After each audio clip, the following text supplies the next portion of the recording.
A ver, pensemos en esto. Hay películas que marcan a toda una generación, ¿cierto? Y luego está Star Wars, una película que, miren, casi no se hace, y que contra todo lo que se esperaba, cambió las reglas del juego en Hollywood para siempre. Esta es su increíble y casi imposible historia. Imagínense la escena por un momento. George Lucas, después de años de trabajo sin parar, finalmente les muestra un primer corte de su película a sus amigos más cercanos, a la gente de confianza. ¿Y qué pasa? Su propia esposa, que además era la editora de la película, le dice eso. Es horrible.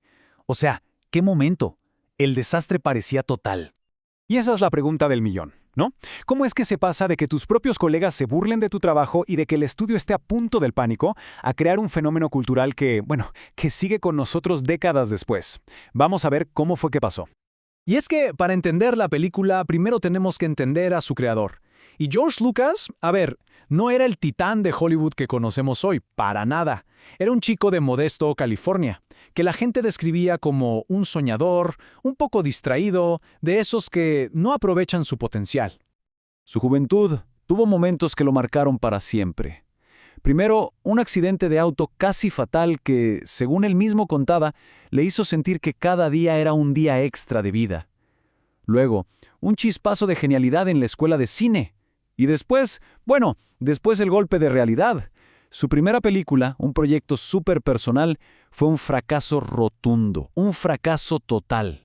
Y esto es lo más interesante, creo. La mentalidad de Lucas en ese entonces. Él no estaba tratando de hacer un exitazo de taquilla, para nada. Sus ambiciones eran artísticas, experimentales. O sea, estaban a años luz de lo que el público de verdad quería ver en el cine. Claro, ese primer fracaso le dolió un montón, pero al final fue clave. Lo forzó a replantearse todo. El cine experimental era muy artístico, sí, pero no pagaba las cuentas. Y más importante todavía, no conectaba con la gente. No generaba ninguna emoción. Y aquí, justo aquí, viene el momento que lo cambia todo. Tanto su esposa Marcia como su mentor, el gran Francis Ford Coppola, le dieron básicamente el mismo consejo. George, haz algo que haga reír y llorar a la gente. Olvídate de lo frío, de lo pesimista. Tienes que conectar a un nivel emocional. Y el resultado de ese consejo, se ve clarísimo cuando comparamos sus dos primeras películas. Pasó de una historia fría y distópica a una película súper cálida, nostálgica, sobre su propia juventud. Y American Graffiti se convirtió en un éxito, pero un éxito gigantesco que nadie vio venir. Entonces, con el éxito de American Graffiti, de repente Lucas tenía el dinero y, más importante, el respeto de la industria. Y por fin tuvo luz verde para hacer esa película con la que siempre había soñado. Una ópera espacial, una aventura increíble inspirada en esas series que veía de niño. Pero claro, una cosa es tener la idea y otra, muy distinta, es construir un universo completo de la nada. Es que Lucas no estaba haciendo solo una película. Estaba literalmente creando una mitología para los tiempos modernos. Y a todo esto, ¿cuánto le pagaron por dirigir Star Wars? $150,000. Que a ver, para la época no estaba mal, era una suma respetable, pero ni de cerca el sueldo de una superestrella. Y es justo aquí donde Lucas hizo la que, probablemente, fue la jugada más astuta de toda su carrera. El estudio, 20th Century Fox, pensaba que los juguetes y todo eso, la mercancía, era algo secundario, sin importancia. Pero Lucas, él vio el futuro. Dijo que no a un salario más alto a cambio de quedarse con los derechos de las secuelas y, atención, de toda la mercancía. Una decisión que, con el tiempo, le generaría miles de millones de dólares y cambiaría las reglas del juego para siempre. Y aquí es donde se ve la genialidad de Lucas. No tanto como inventor, sino como alguien que mezcla cosas. Agarró elementos de todos lados. De la mitología, con el viaje del héroe de Joseph Campbell, esa estructura clásica del héroe que deja su casa para enfrentar una gran prueba, ¿saben?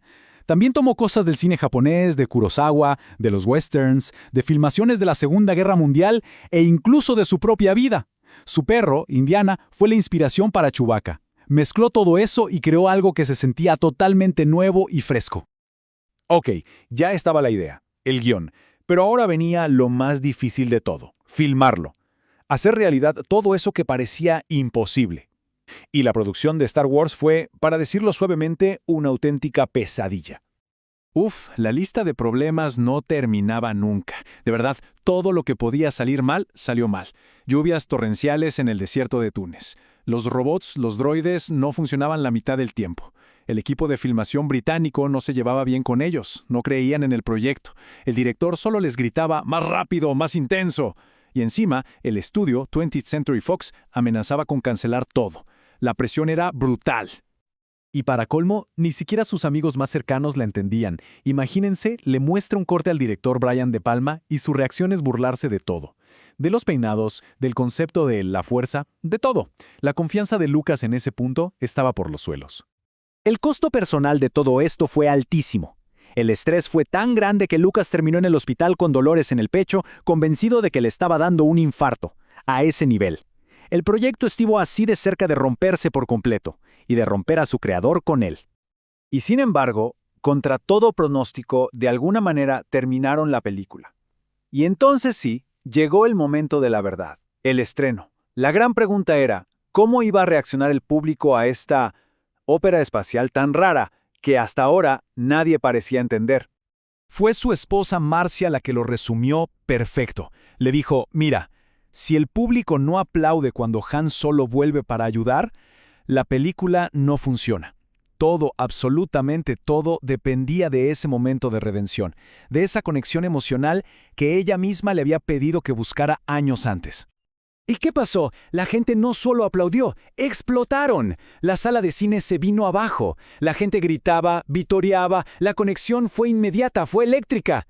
Cuentan que Alan Ladd Jr., que era el ejecutivo del estudio que había apostado por ellos, tuvo que salirse del cine para que no lo vieran llorar de la emoción. Y así, de la noche a la mañana, la película que todos daban por un fracaso seguro, se convirtió en un fenómeno como nunca se había visto. Había filas que le daban la vuelta a la cuadra para entrar al cine. Star Wars ya no era una película, era un evento. Pero su impacto fue mucho más allá de la taquilla, ¿eh?